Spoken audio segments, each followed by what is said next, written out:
7 étapes pour devenir un investisseur immobilier à succès.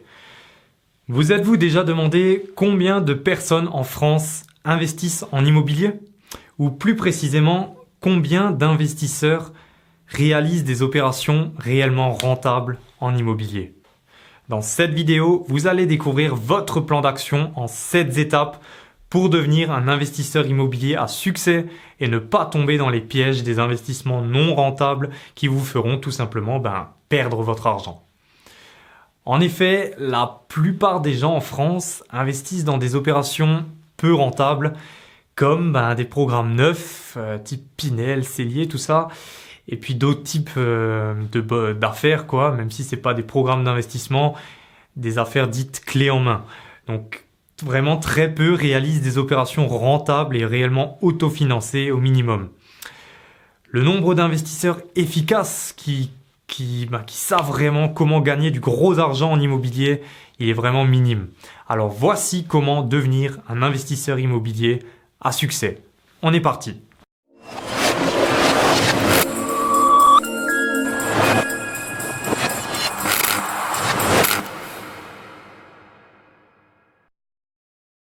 Bonjour, je suis Franck, investisseur immobilier, propriétaire de plusieurs biens et créateur du site immomillion.com où j'aide les investisseurs à faire partie des investisseurs efficaces qui gagnent vraiment de l'argent en immobilier.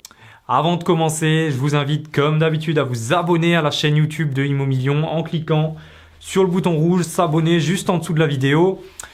Et bien sûr, n'oubliez pas la petite cloche juste à côté pour recevoir une notification à chaque fois qu'une nouvelle vidéo sortira. On est tout bon, donc c'est parti. Voici tout de suite la première étape de votre plan d'action. Apprenez à gérer votre argent efficacement. Alors par gérer votre argent, je ne veux pas dire qu'il faut vous serrer la ceinture pendant des années pour avoir un apport considérable lors de l'achat de votre bien. Mais juste en fait qu'il faut que vos comptes, donc vos comptes bancaires, soient bien entretenus et bien gérés. Alors vous me direz quel rapport avec l'investissement en lui-même? C'est simple.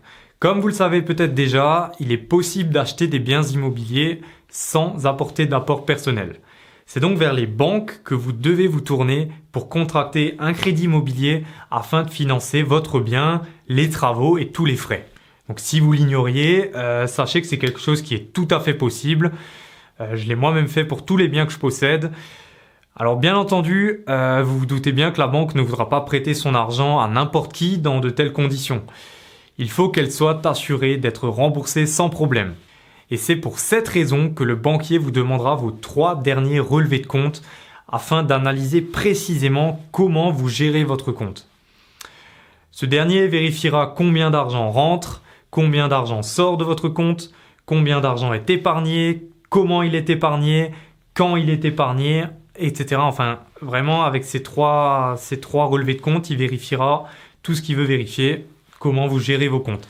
C'est pour cette raison qu'il faut que vous ayez des comptes vraiment bien tenus, qui soient beaux, sexy, Mais alors, qu'est-ce qu'un compte bien tenu? Un compte bien tenu est un compte qui reste toujours dans le vert, premièrement, et où votre épargne augmente de façon croissante. C'est un compte qui inspire confiance aux banquiers et qui montre que vous pouvez devenir un vrai investisseur immobilier à succès. Alors pour y arriver, je vous conseille d'appliquer la règle suivante. Dès que vous percevez votre revenu, que ce soit votre salaire, votre revenu entrepreneurial, bref, vous le dispatchez directement de façon efficace. Pour commencer, payez-vous toujours en premier, c'est-à-dire déterminez un certain montant sur votre revenu et épargnez-le tous les mois. Ensuite, payez toutes vos charges et vos factures, les taxes, les impôts, factures d'électricité, d'eau, bref. Et pour finir, regardez combien il vous reste. C'est avec ce montant-là que vous devrez vivre ce mois. Nourriture, carburant, loisirs, bref, tout ce qui n'est pas indispensable, on va dire. Voilà. Alors je sais que cela peut paraître un peu strict et difficile à appliquer au début, mais c'est la méthode qui fonctionne le mieux et c'est que comme ça que vous pourrez devenir un vrai investisseur immobilier le plus rapidement possible. Pour vous aider à appliquer cette méthode, je vous propose d'aimer la page Facebook de Immomillion et vous recevrez par message privé la vidéo comment gérer efficacement ses finances donc, que j'ai faite et où je détaille vraiment plus précisément cette méthode, quels sont les Je vous donne encore une fois en fait un plan d'action en plusieurs étapes pour justement arriver à passer du stade où on ne sait pas trop gérer ses finances au stade où vous gérez vraiment bien vos finances.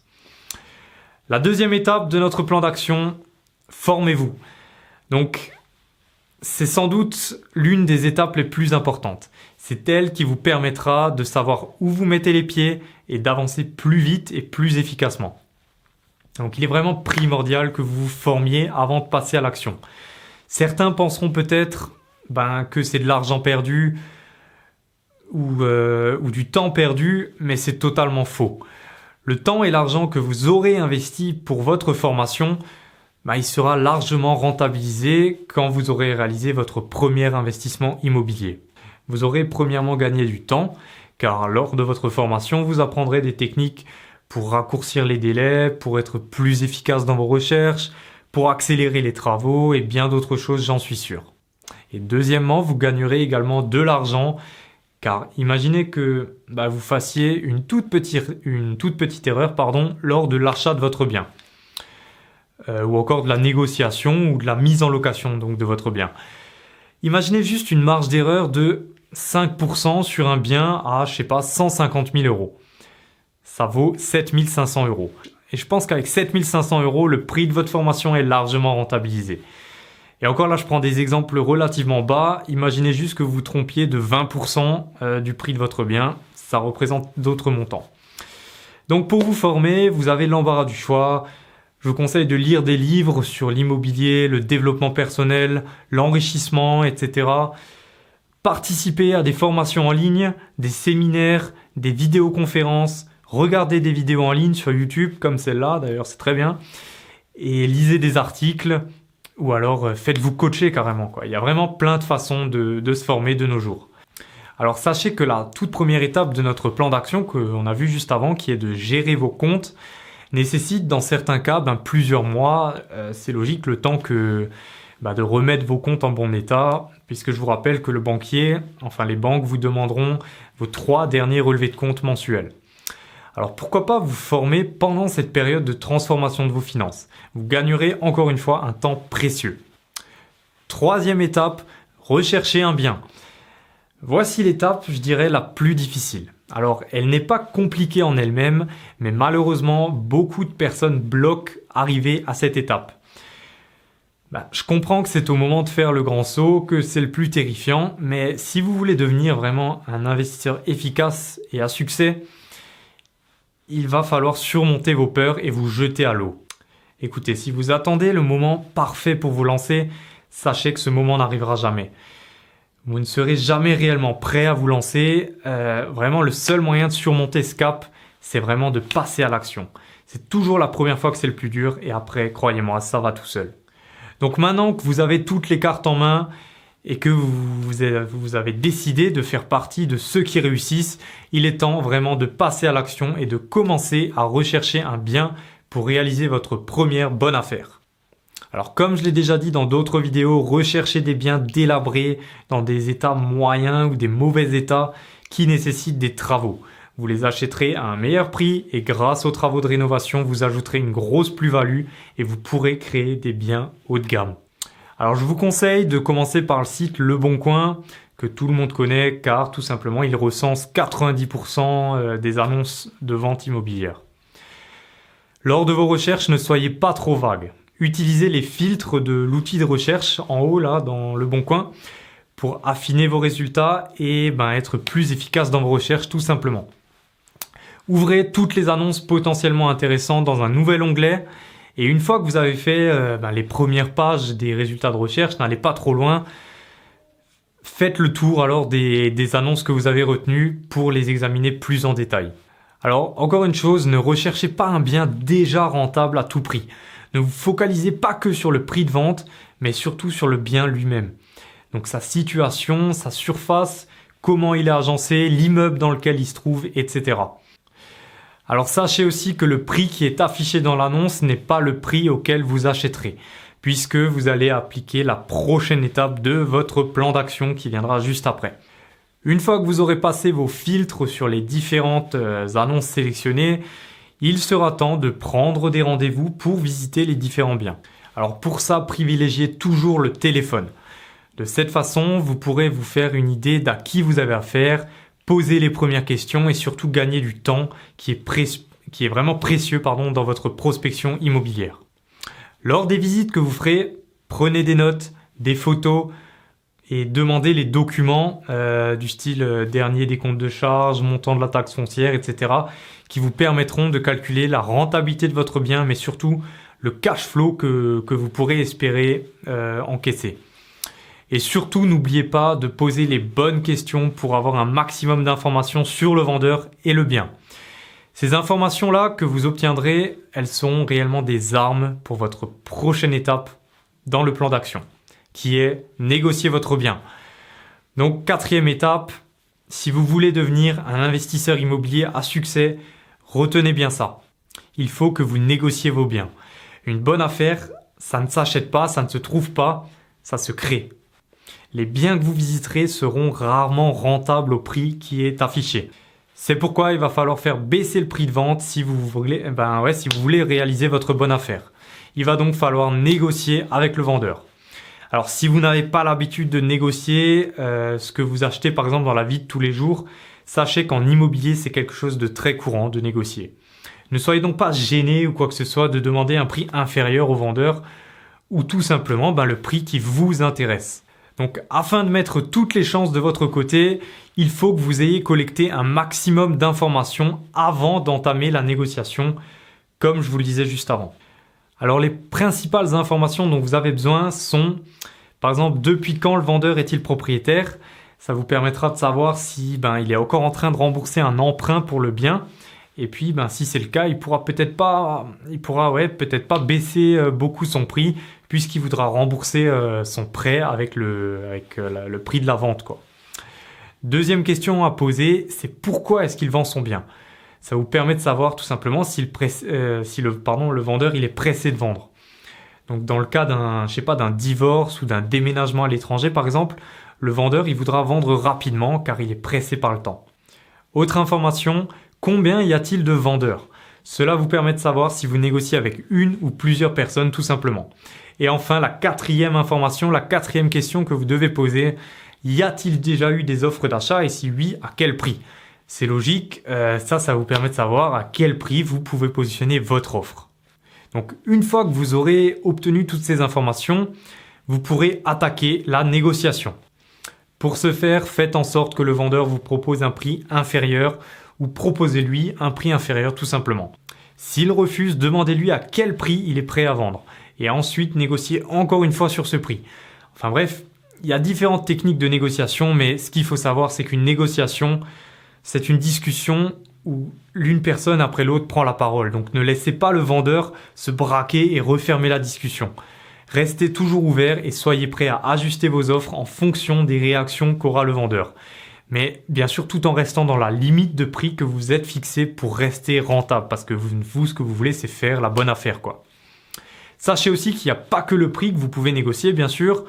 Vous pouvez par exemple négocier beaucoup de conditions lors de la vente, comme par exemple l'obtention des clés avant la signature de l'acte final, ou encore par exemple le fait que le vendeur fasse une partie des travaux avant la vente.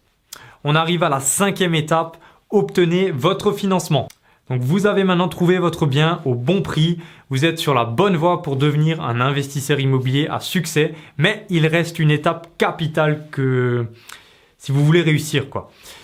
Il faut que vous obteniez votre financement pour votre bien. Sans financement, votre projet il tombe à l'eau tout simplement. C'est donc avec l'aide des banques que vous pourrez mener votre projet à bout. Ici encore, il faut que vous mettiez toutes les chances de votre côté pour obtenir l'accord favorable d'une banque qui vous suivra dans votre investissement immobilier et pourquoi pas dans les prochains. La question à se poser est donc que regarde une banque pour accorder ou non un crédit immobilier ? La première chose qui intéressera une banque, et c'est la plus importante, est comment vous gérez vos comptes. Alors je ne reviendrai pas là-dessus, on l'a vu dans la première étape du plan d'action, ça doit être clair. La deuxième chose que voudra savoir la banque, c'est votre situation professionnelle. Si vous êtes salarié en CDI, CDD, intérimaire, est-ce que vous êtes entrepreneur, est-ce que vous êtes étudiant ou tout simplement chômeur ?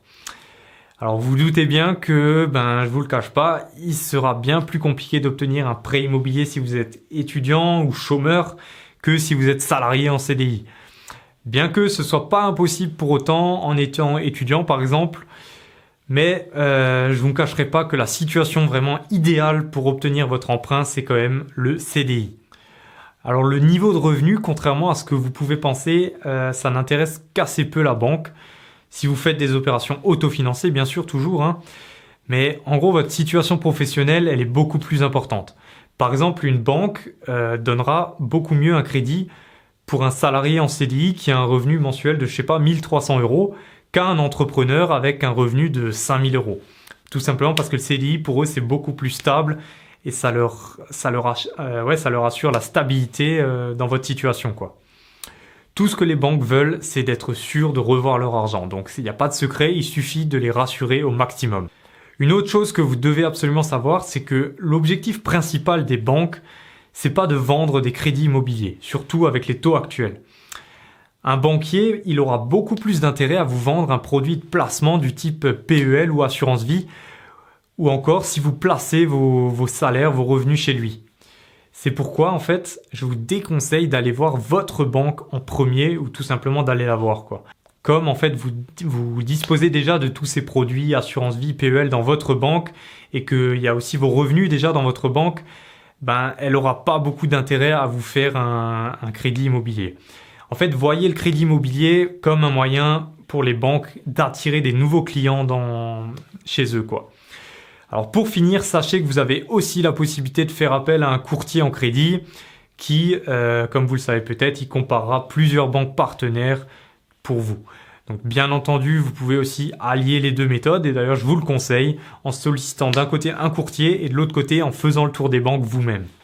Étape numéro 6, rénover votre bien. Donc vous avez trouvé votre bien, vous avez trouvé votre financement, vous êtes sur le point de signer l'acte de vente. Donc déjà, félicitations si vous êtes à cette étape-là. On peut dire que le plus dur, il est fait. Vous êtes sur le point de devenir un vrai investisseur immobilier à succès, mais ne relâchez pas vos efforts car il reste encore un petit peu de travail. Comme c'est un bien délabré et en mauvais état que vous avez acheté, il va falloir, comme vous vous en doutez, effectuer des travaux de rénovation. Le premier conseil que j'ai à vous donner, c'est que vous ne devez pas effectuer les travaux vous-même, vous devez les laisser faire par des entreprises. Alors, je sais que beaucoup de personnes ne seront pas vraiment d'accord avec moi sur ce point, car cela, bien sûr, ça revient plus cher de faire appel à des entreprises, et peut-être même que vous avez des compétences en travaux, en bâtiment, et que vous pourriez réaliser les travaux vous-même. Je comprends tout à fait. Mais si vous voulez réellement réussir et devenir un investisseur immobilier efficace, il va falloir que vous déléguiez cette étape à des entreprises. C'est principalement en fait une question de temps. En effet, si les travaux sont faits par des entreprises de rénovation, ils seront tout simplement terminés bien plus vite que si vous faisiez tout vous-même. Si vous faites vous-même, ça va traîner en longueur. De plus, vous n'avez pas le temps de vous encombrer la tête avec tous les problèmes liés aux travaux. Qu'est-ce qu'il me faut comme matériel? Ou alors, tiens, là, il y a encore ça qu'il faut que je fasse. Et vous avez vraiment la tête pleine avec tous ces travaux. Il faut vraiment que vous restiez focalisé sur votre quête pour devenir un investisseur immobilier à succès. Au lieu de passer votre temps à faire des travaux vous-même, vous pourrez déjà répéter le plan d'action qu'on est en train de voir et commencer à rechercher votre prochaine opération rentable. Alors pour trouver les entreprises, je vous conseille de passer par Internet et de regarder les différents avis sur Google, bien que la meilleure façon de trouver vraiment les bonnes entreprises, ça reste tout de même le bouche à oreille. Alors 2 possibilités s'offrent à vous. Soit vous contactez plusieurs entreprises de chaque corps de métier, soit vous contactez une seule entreprise qui vous fera tous les travaux. Donc on appelle ça les entreprises multi-travaux. Enfin voilà, ça a peut-être plusieurs noms, bref. Personnellement, je vous conseille de faire les deux. Contactez d'abord une entreprise multi-travaux afin d'avoir en fait un devis complet et détaillé pour l'ensemble des travaux de rénovation de votre bien. Et ensuite, contactez une voire 2 entreprises spécialisées de chaque corps de métier, donc pour chaque poste de travail. Vous aurez donc au minimum 2 devis, comme dit, pour chaque poste de travail, ce qui vous permettra bien entendu de mieux comparer afin d'en sortir le meilleur rapport qualité et prix. Alors, encore une chose, comme je l'ai évoqué un peu plus tôt, il faut que vous réalisiez des biens haut de gamme, c'est-à-dire avec des matériaux de qualité, j'insiste. De cette façon, vous vous démarquerez vraiment de la concurrence. Votre bien, il s'usera moins vite également, vous l'aurez plus facilement et vous l'aurez plus cher que le prix du marché. Ça n'a que des avantages, croyez-moi. Le prix des travaux pour créer vraiment un bien haut de gamme, il n'est pas beaucoup plus cher et vraiment c'est rien comparé aux bénéfices que vous allez en tirer par la suite lors de la location. Justement, dernière étape, 7e étape, mettez votre bien en location. Donc ça y est, vous avez fait le plus dur du travail. Il ne vous reste plus qu'à mettre une annonce pour votre bien et trouver un ou des locataires. Mais attention, ne négligez pas cette étape pour autant car elle est extrêmement importante. Alors encore une fois, je vous conseille d'utiliser le site Le Bon Coin pour mettre votre annonce puisque c'est le site le plus consulté, encore une fois. Écrivez une bonne description qui donne envie et surtout mettez de très belles photos. C'est vraiment ça qui est très important. Faut que vous compreniez en fait que les photos, c'est le seul moyen qu'ont les futurs candidats pour visualiser votre bien. Les gens qui recherchent un logement, ils défilent les listes avec les annonces assez vite et ils s'arrêteront vraiment sur votre annonce que s'ils sont attirés par les photos. C'est parce que la photo, c'est le premier truc qui apparaît, donc ça se joue parfois en quelques secondes seulement, alors mettez vraiment le paquet sur les photos. Utilisez un appareil photo de qualité et ayez un très bon éclairage. Ou sinon, vous pouvez même faire appel à un photographe professionnel. Donc si vous avez bien appliqué tous les conseils de ce plan d'action, vous recevrez beaucoup d'appels tous les jours de personnes intéressées. Donc il vous suffira de noter leurs coordonnées. Donc une fois que vous en aurez suffisamment, 5, 10, 15, 20 ou plus, organisez une journée visite. Donc fixez les rendez-vous avec chacun à 20 ou 30 minutes d'intervalle pour recevoir donc tous les candidats. De cette façon, vous optimisez encore une fois le temps que vous prendrez pour les visites, ce qui est très précieux, le temps. Donc, une fois la journée visite passée, il vous suffira de choisir le candidat le plus solvable en contrôlant, comme d'habitude, sa situation professionnelle, son niveau de revenu, ses garants, est-ce qu'il a des garants, la période durant laquelle il compte rester, etc. Bref.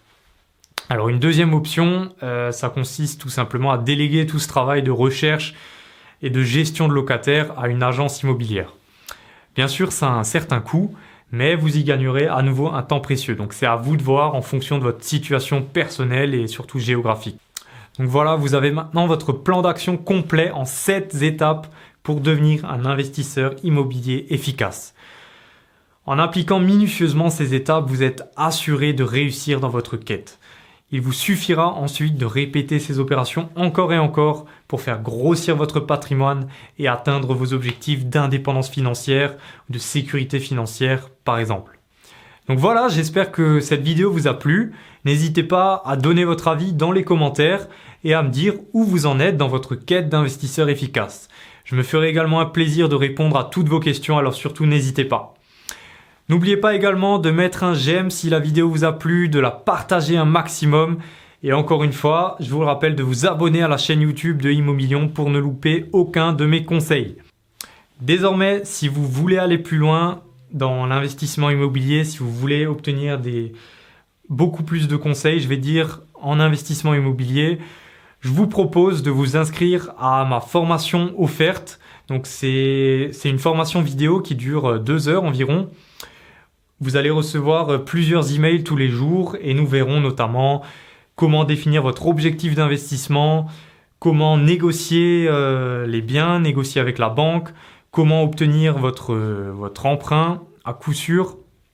Et aussi, je vous montrerai plusieurs outils informatiques, que ce soit sur Le Bon Coin, des sites qui vous aideront lors de vos recherches, des plugins à ajouter au site Le Bon Coin. Donc vraiment, elle est assez riche en contenu, donc je vous la conseille fortement. Pour ça, vous trouverez le lien dans la description. Il vous suffit de cliquer dessus, vous serez redirigé vers une page. Là, vous rentrerez votre prénom, votre adresse mail et vous recevrez tout ça dans votre boîte mail. Voilà, donc je rappelle que c'est entièrement offert, donc profitez-en. Cliquez sur le lien dans la description. Et puis, on se retrouve de l'autre côté pour les plus motivés. Je vous dis à bientôt. Ciao!